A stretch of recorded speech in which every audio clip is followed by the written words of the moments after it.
Welcome to the Visible and Unstoppable podcast. I am your host, Louise Kirk, and I support women to feel seen, to sell, and to succeed. And today I have a very special guest, Cindy Witteman. And Cindy is the founder and editor in chief of Force Magazine, CEO of Driving Single Parents, Little Give TV show, and owner of CF Views. Thank you so much for coming, Cindy.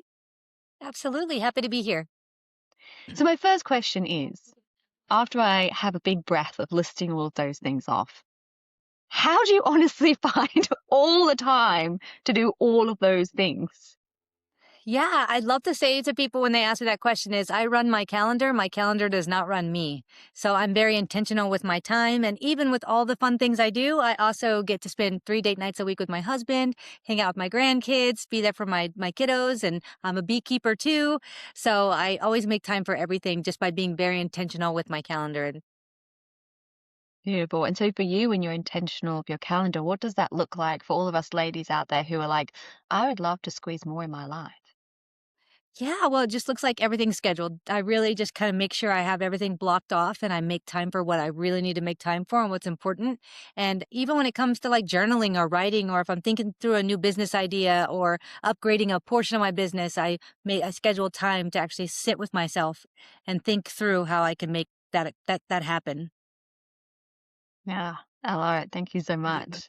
And Yes. as we break down so many things, because we've already had a bit of a chat before, and I was very privileged to be in the Force magazine, which is how I met Cindy. Could you tell us more about Force magazine and how did that idea come about? Yeah, it's a really interesting story. So years back when I founded the nonprofit, I realized that a fear of public speaking. Well, that was really holding me back for a lot of years. And so I made this commitment to myself that I was going to start doing it afraid and just start saying yes to opportunity. Because honestly, I would get offered the opportunity to like do a news interview or a podcast interview. And I'd be like, oh, yeah, no, I'm good. Because I hated it so much. So as I made this commitment to myself, I ended up finding myself, becoming an author, becoming a TV show host, and becoming all these different things. And it was really interesting how I just did all those things afraid, even though I had no idea what I was doing. But as you said, when you read off all the things I do, it sounds like, kind of a lot. And I specifically remember I was at a networking event, which I'm not a huge fan of networking events, but this person came up to me and he did a very typical networking question, which was, so what do you do? And so I remember I took a deep breath and then I was like, this, right?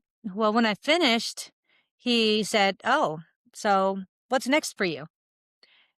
And so at first I was kind of annoyed. I was like, what do you mean what's next for me? Like, didn't you just hear everything I said? But for whatever reason, that just stuck with me. It was like, what is next for me? Like, am I done? Like, is that it? This is all I have to give the rest of my life? Like, I'm just done. And so because I had the whole thing sticking in my brain, I decided before bed for 3 nights in a row to write down on a 3x5 card, what's next for you? And on the third night, I dreamt that I founded Force magazine. I saw the magazine so clearly in the dream. I flipped through the pages. I was like, wow, this is incredible. But when I woke up, I was like, you can't be the founder of a magazine. You don't even like to read physical books. Like, there's no way you can't do it.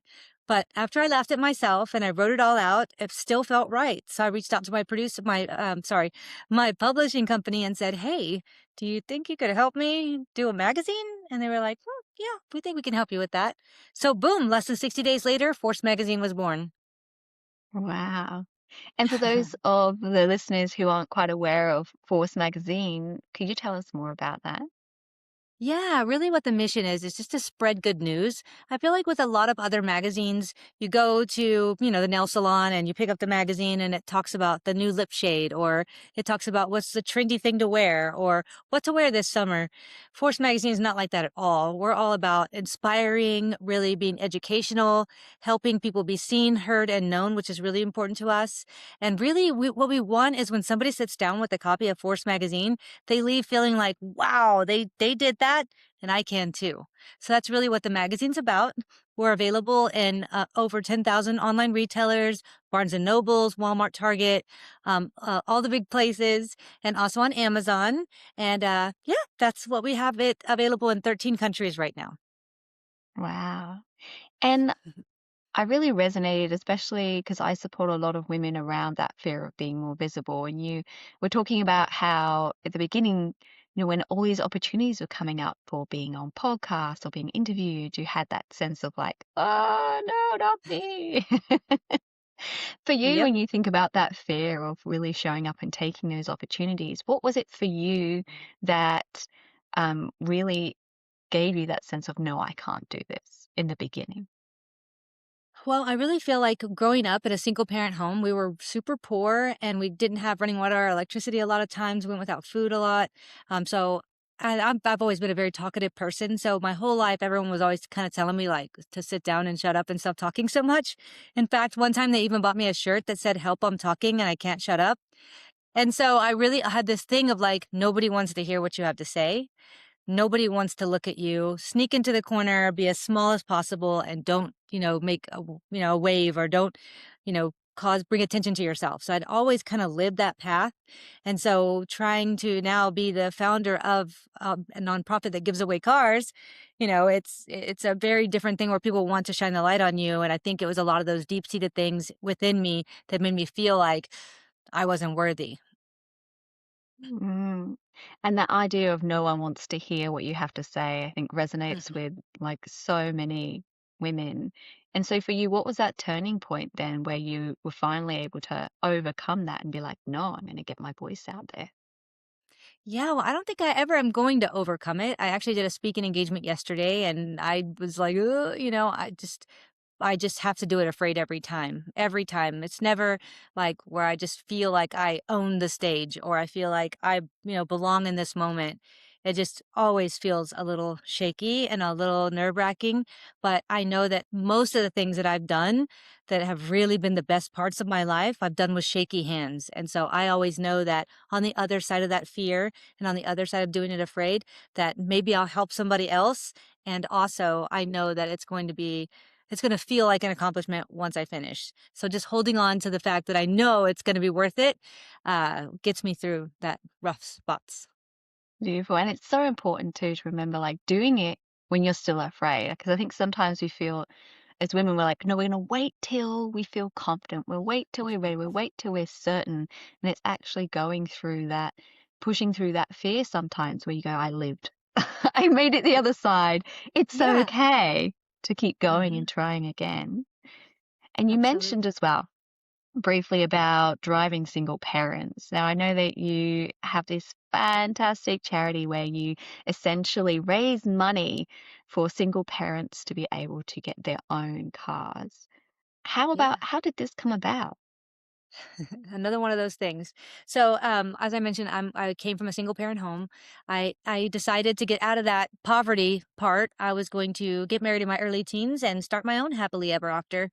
And I hated single parenthood. I thought that was the cause for all the struggles that we had as I was growing up. So I was like, not me. I would never be a single parent. But I ended up in a domestic violence relationship. And so because in that situation, I was kind of forced to, move out of that situation and become a single parent. And so through that journey, I really realized that being a single parent's often not a choice. It's usually like a last case resort and it pushes you into one of the hardest jobs there are in the world. And so I wanted to always give back. I always knew that when I got on the other side of success, that I was going to do something to help single parents in need. And so I thought of a lot of different ways that I could do that. But what I really didn't want to do was like put a band aid on a gaping wound. Currently, there's so many charities and nonprofits that offer food or clothing or shelter. There's so many different ones, which are incredible and very necessary. But I felt like if I gave somebody a gallon of milk, they need another gallon of milk next week. If I give somebody diapers, they need diapers again next week. So my primary thing was I want to make sure whatever I do for my nonprofit was actually going to help to solve a bigger issue where they could literally drive themselves to a more successful tomorrow. And so that's how the cars came to be.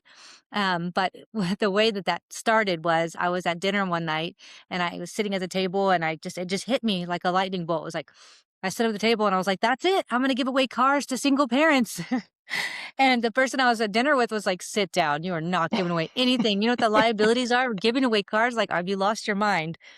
Well, I listened very intently to all of that doubt, and I woke up the next morning and I built the website and came up with a business plan, and we gave away a car less than a month later. Wow.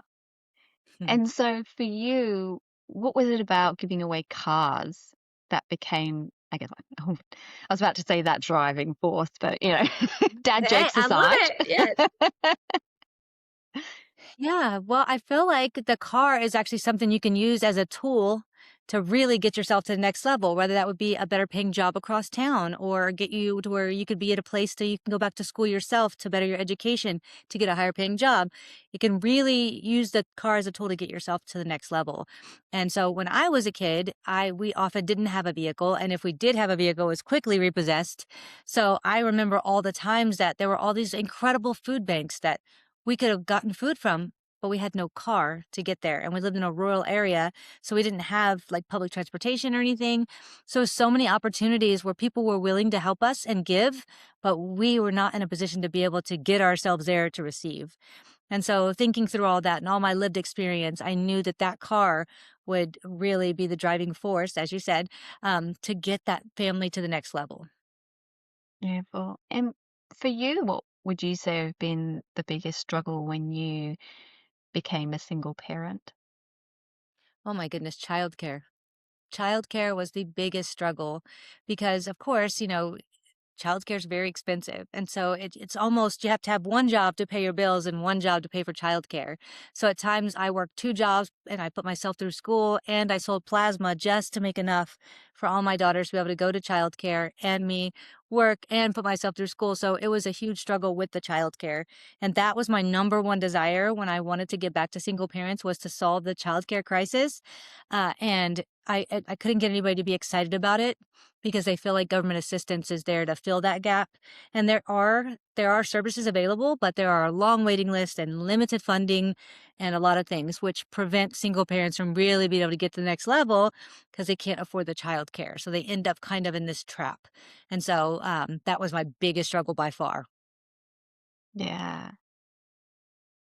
And when you look back as well at being in that relationship that you were in with your husband or ex-husband, um, what was the point for you where you decided, I've had enough, and that actually I'm willing to just go it alone and work two jobs and sell plasma and all of the hardship, right? Because it's not like an easy decision. It's not like the Right. grass is going to be so much greener and my life is just going to be effortless. What was that turning Exactly. point for you? Yeah, so like I told you, I thought single parenthood was what got me in the situation with my mom that I was in growing up. So I didn't want to do that. So I mean, I was married for almost 10 years and I continued to stay because I felt like the two-parent home was necessary to give my daughters the stability I didn't have. So I was like, okay, the abuse is happening to me. They're seeing it, but they're not being abused. So it's okay. I could cook better or clean better or talk less which, like I said earlier, help off talking and I can't shut up. It was never going to work. I don't know what I was thinking. But I had really been trying to do everything I could to make more peace in the home. And one day I was folding clothes, sitting on the couch. My daughters were kind of running around, and I was watching Dr. Phil. And Dr. Phil said, it's better to come from a broken home than it is to grow up in one. And I don't know what it was about that day or that moment, but when he said that, I felt like he was talking directly to me. I stood up, I got a basket of clothes, a bag of diapers, my daughters, and we left. And then I went off to those two jobs and selling plasma and the hardship, all the things that I had to do to work hard to make sure that I did not end up in the situation with my daughters as a single mom that my mom was once in. So that's why I had to work so hard to just make sure I could get on the other side of success to prove to my daughters that they deserve better. They don't deserve to be treated that way, and neither do I. And you might have to work really hard, but it's worth it. And what for you then, I guess, was, you're saying getting on the other side of success? Because I imagine working a lot of those jobs, like you said, it was just like to pay childcare just so you could continue to work, right? And provide food. What for you then built that success? Yeah, it's so funny that you asked that question because when I was thinking through the nonprofit and what I was going to do to create that, and I had the idea to give away cars, in that moment, I said, now that I'm on the other side of success, I'm going to give away cars. Well, I was actually driving a vehicle. I was still a single parent myself. I was driving a vehicle I bought from a friend for $3,500 that had 125,000 miles on it. And so that was success to me. I had food in the fridge, I had electricity, I had running water. My daughters had clothing, they had the bare necessities plus a little bit more. And we had a home I had built for us on my single parent income. And so that was what success was to me at the time. And so maybe to other people, it didn't seem like the level of success that I felt it was. But that's when I felt like, okay, I got myself to a place where good enough. Now I can give back.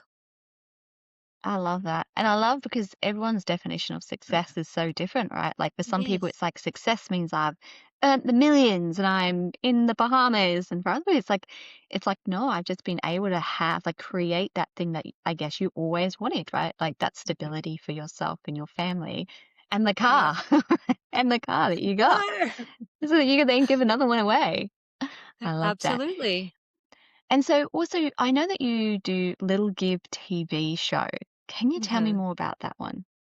Yes, yes. So, I after I made the commitment to myself to, do it afraid, within 3 weeks I got offered my first book deal. So then I ended up writing in a book, and like I mentioned earlier, I don't even like to read, so it was totally outside of anything I would ever think I could possibly do.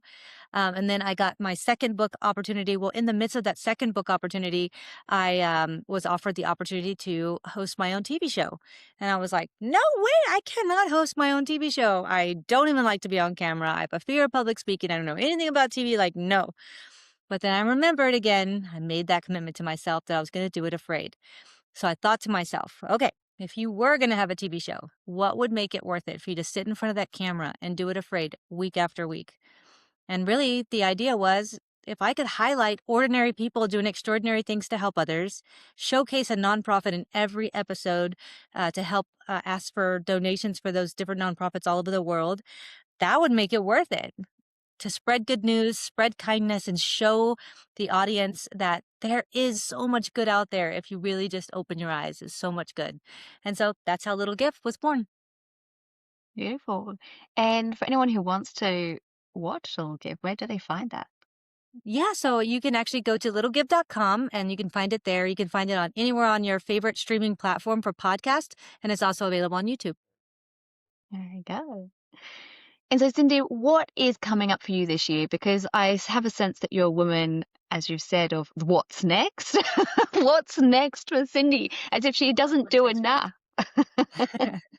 I actually am releasing, well, I don't know what month this is going to air, but today is February 8th, and I'm releasing my very first children's book this month.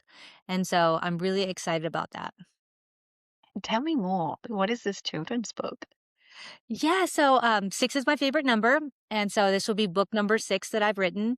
And I'm a beekeeper. I mentioned that earlier. I absolutely love bees. They're so intelligent. So I've always had this little idea that I was going to make my 6th book a children's book, which was going to be very storytelling, but then also have little facts sprinkled in to where it doesn't feel like the child's learning, but they are while being weaved through a really fun story. And so that's what the book is going to be. I love that. And I love those Yes. books because you know what? I read to my kids so often, and half the time the books I'm like, this is nonsense. There's nothing in here. Is it nothing? You know? Yes. And so I think that's amazing. So My you've really got 23-year-old daughter told me she has a daughter who is 10 months old. And uh, so when I was going to write the children's book, she's like, Mom, she's like, just one piece of advice. She says, you got to make the book fun for the parent to read because I am so sick of reading these books to my kid. Yes, maybe the kid likes it. I don't know. But the parent is the one paying the money. So the parent at least has to enjoy reading the book. And then if they enjoy reading the book, they'll read more books they enjoy to their kid, which is very good for the kid. And I was like, that's pretty smart. That's pretty smart. So that is, and look, I will admit this because my kids don't listen to my podcast. There are books I have hidden. Because they were so obsessed with them, and it was just painful to read, like, so painful, and every night they'd be like, "This one," and I'd be, like, just, like, dying inside, that all of a sudden they just disappeared. "I just yeah, it's can't like, find that one, darling. We'll just have to find another one tonight," and how about eventually mommy's they favorite? forget. How about this Yeah. one? "Shall we leave that at Nana's house this week? Nana can borrow that one." And so I That's feel so it. funny. I'm sure every parent right there is like, yeah, there's a book where they're like, I hate this. I hate it so much. And so what advice then would you have for like the women who are listening who are like, gosh, like right now, perhaps they are playing really small. They have these visions of what they want to create, right? And like you, and they're like, oh, but I want to give more, I want to do more, but like that's Hmm. so far away for me, or I'm too afraid to say yes. What would you Hmm. say for those women? Yeah, I have two things to say. First one is it's possible. If you can set your eye on the prize and what you really, really want and figure out what that thing is, it is possible. And the second one, there's always a way. There's always a way to get past whatever you're afraid of. There's always a way to move from what situation you're in to another one. There's always a way. So if you just always remember anything you're building or growing, that number one, it's possible. You may not see how in the moment, but it is possible, and that there's always a way that can help you push through some of those self-limiting beliefs that we all have, and some of those stressful moments when you're like, I can't do that. I can't start a show. I can't read a book, write a book. I can't, start my own magazine. To push through those things, if you just remember that it's possible and there's always a way, it'll help you a lot. I love that. It's possible and there is always a way. Thank you Mhm. so much, Cindy. And if anyone wants to find Cindy, I'll drop all of her links in the show notes so that you can find it. And definitely go and check out The Force magazine. And if Yes. you are someone who would like to be featured, I'm sure if you get in touch with Cindy, she's always looking for inspiring people who Mhm. can show what they are up to. Thank you so much, Cindy. Thank you. Thank you for having me on.